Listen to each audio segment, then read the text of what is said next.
Bikin bekal yang menarik dan lucu, tidak ribet kok. Di GLAM Handmade kali ini, saya Wulan dan saya Cecil dari Little Mamabento akan berbagi cara membuatnya.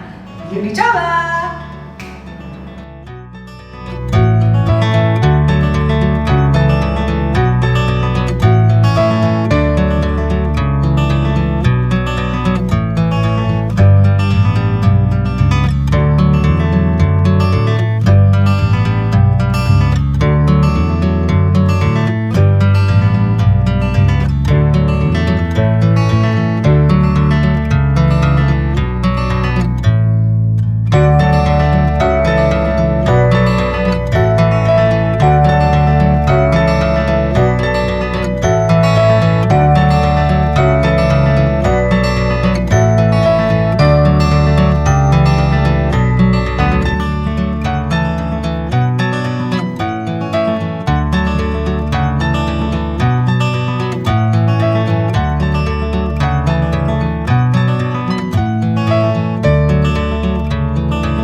Acara ini dipersembahkan oleh GLAM Society dan Merdeka 106,7 FM.